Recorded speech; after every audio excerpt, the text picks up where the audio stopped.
Hey there, good to see you. David here with another build.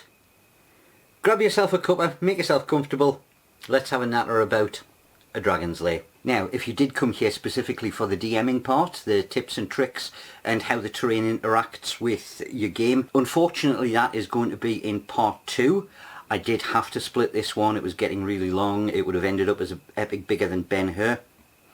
But if you want to know when that one drops, and it will be very shortly, hit the subscribe button and get notifications.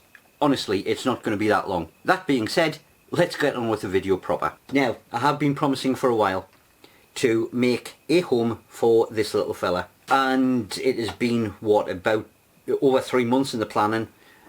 Over a month building, because this is one of the largest builds that I've ever attempted. There has been a few problems. There's been new materials, a couple of new techniques that I've learned along the way. As ever, I'll show you how I got around them or how I incorporated them into the build. So with all that said, let's roll the starting credits and we'll get into it.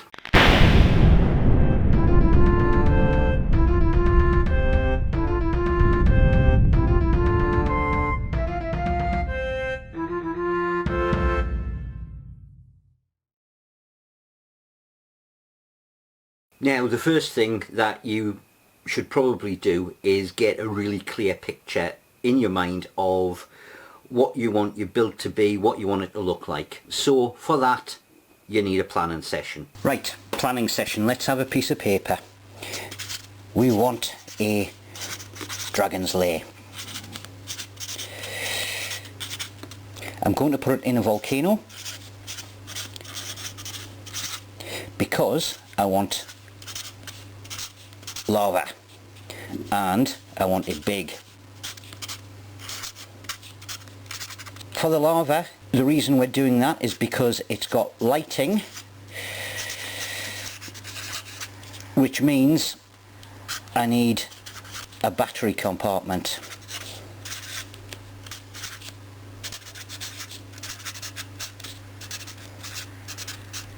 What else do I want? I want it looking barren.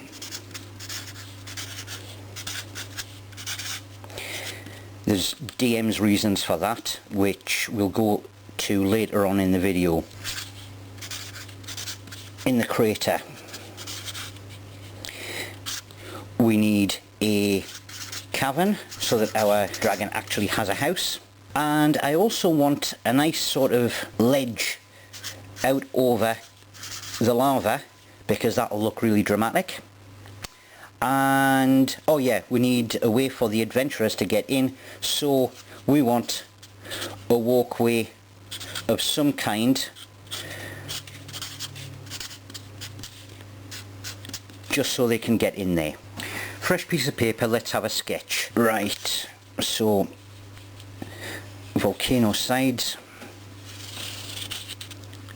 and obviously it's like that. We're going to have the walkway coming up the front, and I want the path kind of coming up around the side, and there'll probably be like a gap in there rather than them having to climb over the crater rim. That pathway, I don't know whether or not to sort of carve that out of the side of the volcano, or maybe do some scaffolding type of thing. I'm not sure. I think the scaffolding would look really good, but for storage purposes it might be a little bit on the fragile side. I'll see what that looks like when I get, you know, further into the build. At the back, probably it's going to be raised up, and that is where the cavern is going to be. And then from the front of it is where I kind of want that ledge looking out, and the lava is going to be sort of down the bottom here. And to get to the cavern inside, we're going to want a sort of walkway for the characters to be able to get round, and that'll go all the way around to that entrance. So that is what I've got sort of in mind. Let's see if we can make it. Oh yeah, and of course the actual baseboard, it's going to be sort of barren. Maybe a few rocks or something like that round here. Right, that's what I have in my mind's eye, if you can imagine it yourself. Let's actually start constructing it. Now, all that being said, sometimes the best laid plans just go out the window because they're not practical or what have you. There's mistakes made. Let's show the actual build and we'll see how we got around that and see how things changed a little bit. Obviously, with it being a crater, it's going to be quite a large piece, so I am using a baseboard for it. This is corrugated fluted plastic, or coroplast, or I am going to refer to it as corflute because that's what they call it here in New Zealand. I'm using this because it is plastic and it will take a little bit of wet without warping, and it is also more lightweight than particle board or something like that. The first thing that I want to do is make a template for the crater rim. Now, there's going to be a whole load of this stuff, which is corrugated cardboard used in this build, so make sure you keep all your boxes. And what I want to do is turn this into a circle. Now, it's going to be the rim that the characters can walk around, so I want 3 base widths, 2 for the party to be able to use, plus a little bit either side for construction. So I will get this marked out and cut out, and then we will start marking the board out. That's separated out. Now, one thing I will say, I did change the dimensions of this outer rim slightly. Rather than give myself 2.5 centimetres of workroom, I've dropped it down to 1 because I felt as if that sort of inner crater where we're going to have the lava would have just been a little bit too small. Now, let us get it marked out on here. I'll pop that off to one side and just use the round inner. Now, this is a slightly oblong board. This is going to be the back of it. This is where the cabin is going to be.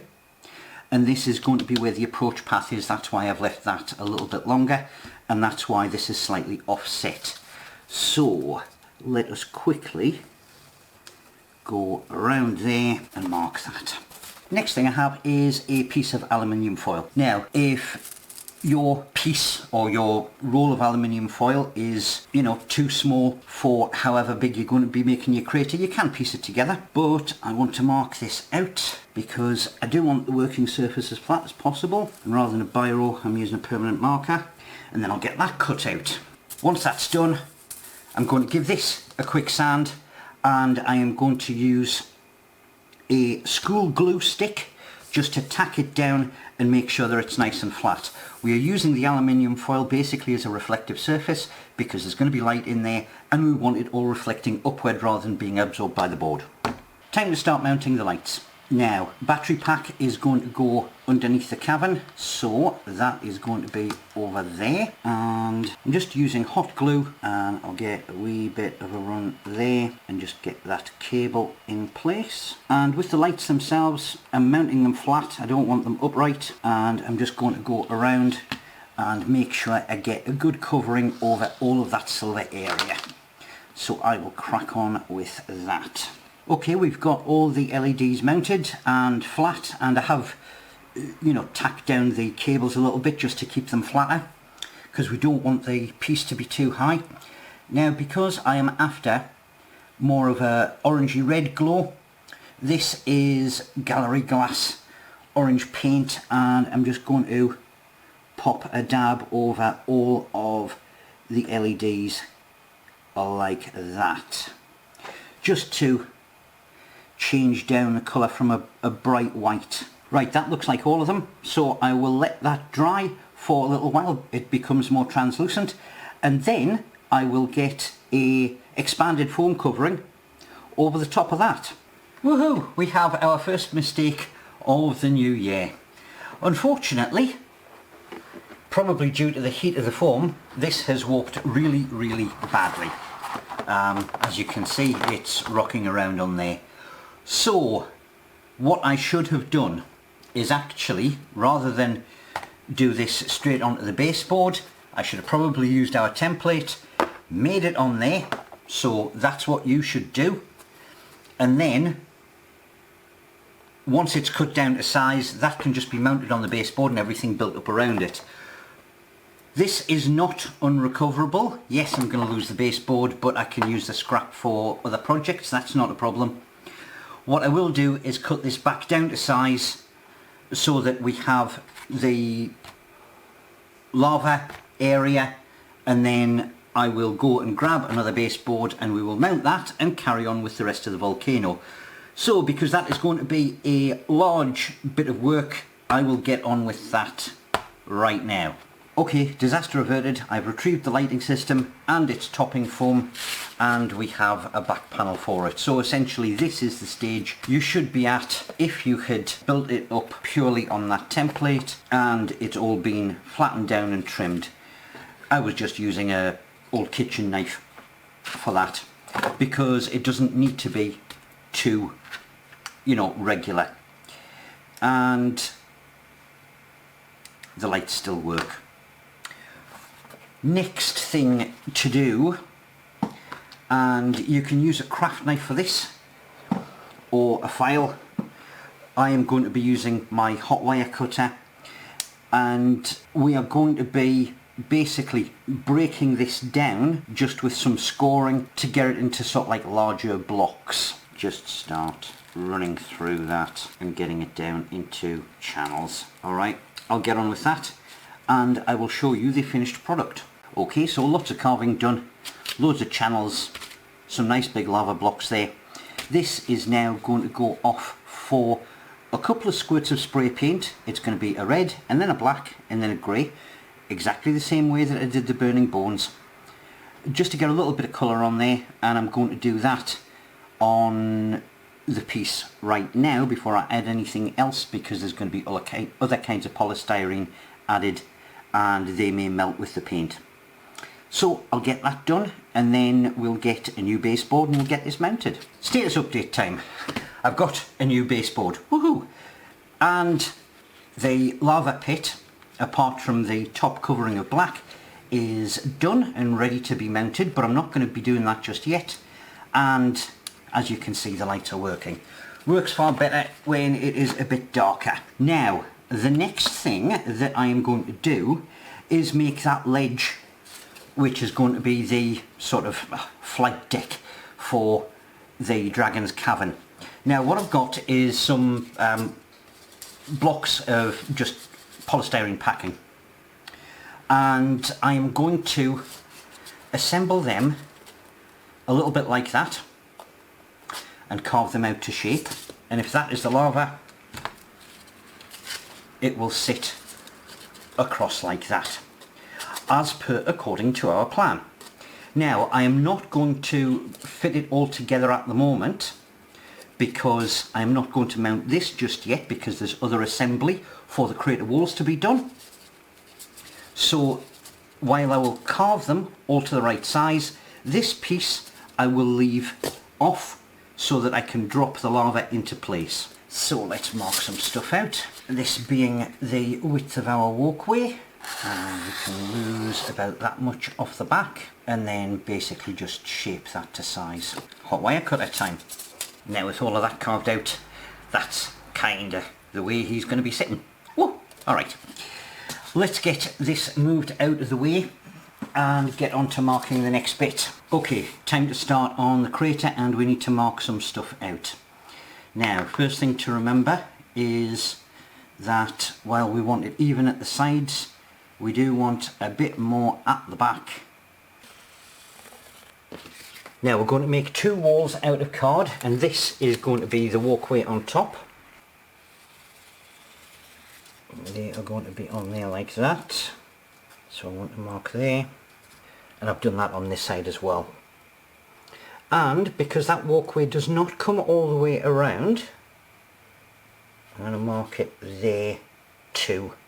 Now it's going to be very difficult to show this on camera, but I will do my best. What I have is some pieces of corrugated card that I have cut out. Now, measurement wise, they are the height of the blocks, and these are going to form the inner wall and will basically join on like that. I have cut them so that the corrugations run like that, because that means that I can easily bend them around when it goes around in a circle.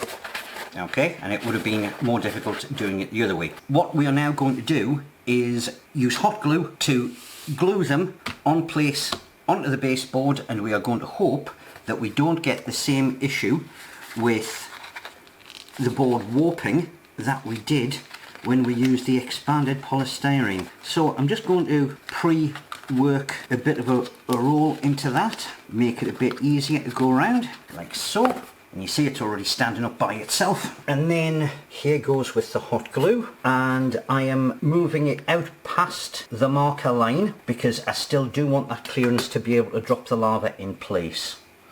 And I'll tack it there to anchor one end, and then I'm just going to run hot glue around, and I'm just doing it in sections so that I can bend as I go and make sure that the hot glue does dry, or set rather, before I move on to the next part. Okay, so I've got the inner crater walls glued in place, and yes, there was a join. All I've done is use a good thick line of hot glue to join those two pieces of card together, and as you can see I am test fitting them. Now, one thing that I should own up to is the fact that I had forgotten about the fact that, well, the lava pit was round, so I've had to carve some insets into there, and what I am now going to do is take these out of the way, build up the outer crater wall, which is going to be higher, if you remember from our plan, and then I will get this mounted in place, these mounted in place. I am not putting that on just yet because we want to be doing the prettying up with that out of the way. This is essentially going to be kind of the last piece that we mount. So I will get on with that, and then we will look at strengthening it. One thing I forgot to mention, when I'm making these outer walls, I'm going to make sure that there is at least another 5 centimeters of height, at least another 5 centimeters, and you'll find out why when I explain all the features later on. But yeah, make sure of that. The outer wall of the crater is now all in place and secure, and I have mounted the other major components, and it is all held in place with hot glue, a large amount of it. The next stage is to rough up this top edge. We want it nice and jagged to make it look a little bit more like rock. So I will do that, and then I'll show you the next part. There you go, I have jagged up that top edge. Next thing is I have some, well, what looks like decorative strips, and I'm going to attach these basically on top to give that top edge a wee bit more of a sort of three-dimensional thing. So I will get on with hot gluing that right now, a bit higher than that, and I'm going to tack it all around. I just do want to try and make sure that I keep it sort of straight and level as I'm going. And the good thing about hot glue is, as it's setting, there is a little bit of play there to be able to sort of adjust it as long as you do it in stages. Just kind of like that, and I'll get on with the ones around the front. Right, a lot to pack into this segment, so listen closely. First of all, I've got the decorative strip attached. Yes, I did go a little bit off kilter on that last one, but that's okay. It will get decorated over and pretty up. Now, cardboard is not the most sturdy thing, so we do need to make this a little bit more structurally sound, and we are going to be using that expanding foam insulation for it, because I learned my lesson on the first one. We are going to protect the bottom by packing just crumpled up paper down in like that, and that will give a little bit of a buffer zone, and the foam will adhere to the cardboard but leave the baseboard alone, and that should make everything far nicer. And we're going to bring that foam basically up and trim it off at the level so we can put our walkway on.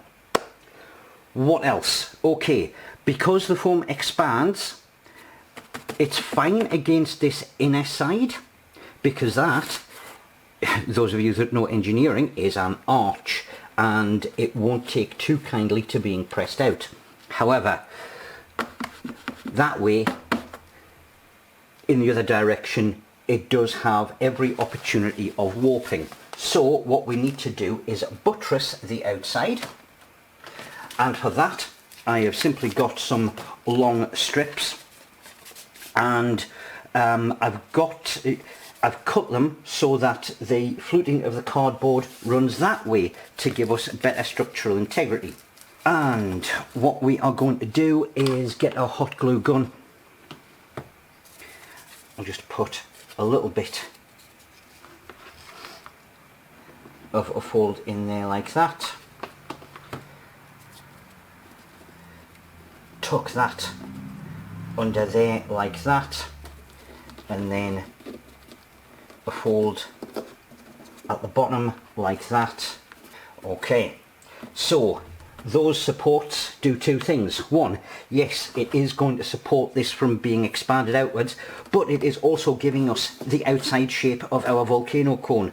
And then we're going to pack the inside of that with paper, and it means that we get to use expanding foam on this side as well in the gaps. That is the plan, and I will get on with it. Sides are all built up. I have the paper in the various places where paper needs to be, and we have a few more bits just to add on. These are again decorative strips, and I'm going to pop them on around there just to lock all of this into place and give that top a wee bit more depth. Just get that on there, and I will get all of this done and all locked in, and then wish me luck with the foam. Status update time, and all of the foam has been applied and has cured, which is good. I've already started cleaning it up. As you can see, that walkway has been cleared around there, and I'm quite happy with that. I had originally left that card template so that it could be placed on there, you know, just in case there were any gaps in the foam or anything like that, just to level it off, but there is no need for that. I'm perfectly happy with the amount of foam that has gone into there. Obviously it was too much, but it has been cut back, and that is now a good solid walkway, and the interior basically is now ready for its sort of like final texture skin. I have started smoothing down the foam around the outside to cover up that belling. I did have some foam left over, so I've done circles all the way around the top part of the model and started carving it down so that can get skinned, but I have not yet done the area where the walkway is going to be, sort of over here. Now this is where the entrance is going to be, so I need to cut into there, making sure that it is at least a 5 centimetre height between the walkway and the outside wall. We'll get to that. And I'm going to take care to carve steps out of at least the top part of the foam around here, and then we'll worry about the bottom part later on. I do have the excess foam that has been cut off here, and what I may well do is PVA glue that in place just to build up a few of the gaps around there and possibly use it for a bit of the walkway at the front. So I will get on with that. Oh, this is one time intensive build. Alright, we have the entry gap cut out and all the sides have been carved, and we have a piecemeal staircase around. Haven't had to resort to timber, and there's a few crinkles in there just to make it a little bit interesting. I now need to work on the back, the cavern side, and once that is done, then it is going to be ready to skin the whole model. Back to it after a bit of a layoff, and where are we at? Well, the cabin has all been assembled. Yes, it's still looking a little bit rough, but that is fine because we're going to be putting a skin on it right now. And I've also used quite a bit of scrap polystyrene just to pack out the areas where, you know, the foam was quite proud, just to get it more of an even angle on there and to give more anchor points basically for the skin to adhere to. Speaking of the skin, we're going to do the skinning in two parts. Now, the first one, this is just newspaper. It's blank newsprint. I used to work for a newspaper company, and this is ideal stuff.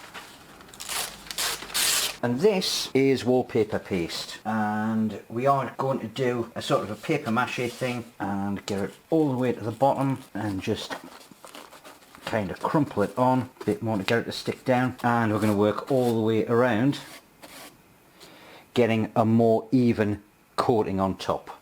So I will get on with that and give it a goodly amount of time to dry. Okay, that was long and laborious, but the first skin has been done. I've used newsprint in most areas, apart from a few where there's been like a very sort of tight angle and the newsprint wouldn't sort of fold properly and stick, so I used 2-ply kitchen roll for that, and just up around the tops that's just straight tissue paper. But otherwise the whole lot has been done to this stage. Now I want a bit more texture because those are very kind of flat sides, so I'm just going to get some hot glue and I am going to do some vertical strips just to break up that area. I'm making it quite thick, and yes, I am massively going through the hot glue here. And then once that is done, I will reskin the whole lot using tissue paper. So I'll get on with the hot glue and I will come back and I'll show you that final skinning. Time for the final skin. Now I have here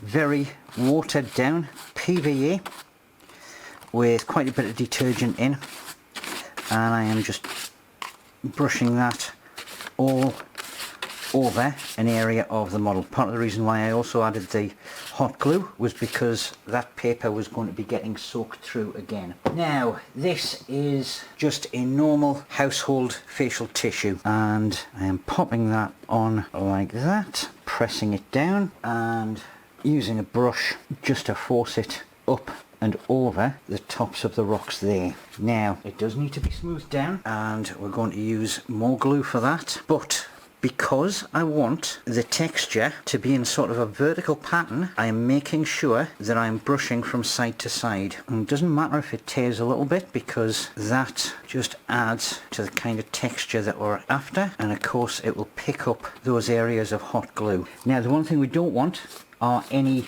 sort of straight join lines, because they don't look natural. And so where it is overlaid, I'm going to tear the edge just to give it a more sort of ragged and natural look to it, and then that will blend in very nicely. Okay, I've got a lot of model to get on with doing this. Alright, a huge amount of progress has been made. All of the external walls have their tissue paper texture coating on them. That is all done. I have already started painting the inside, mainly because I needed to mount that ledge, and it was going to be too much of a hassle sort of painting around the inside of the wall with that in the way. So I got those painted up first, and then I've mounted this, and we only have a few more pieces of texture to add on before it can all go for its full proper paint job. Now what I am going to be doing to start off with is getting basically just a couple of large stones, dotting them around the base of the volcano and out onto the sort of field in front as a little bit more sort of texture, and then around all of the walkways, the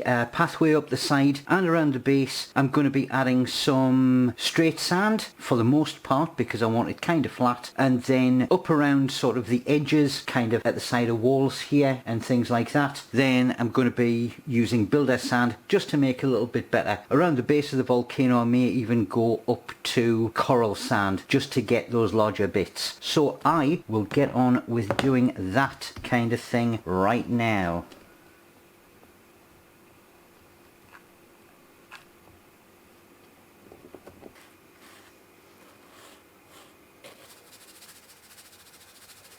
Excuse any kittens that get into the shot.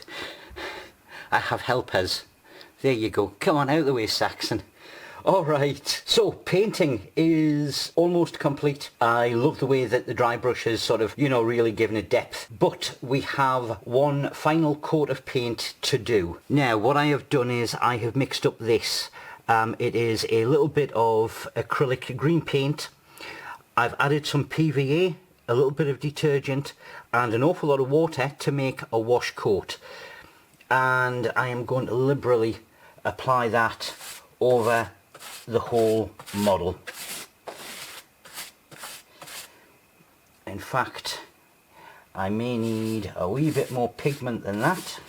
Okay, I will darken that down just a little bit more, but the reason why I have used that particular mix, I do want a green tinge to the whole lot, and I've added the PVA so that it gives more of a gloss finish, which is exactly what I am after. Yeah, I'm going to have to add more paint, but I will get on with that. I'll do that off camera. Then all we have to do is add a couple of little gribbly bits around the place, do some ground scatter at the front, and this model is done. I'll get on with all of that and I will show you some photos.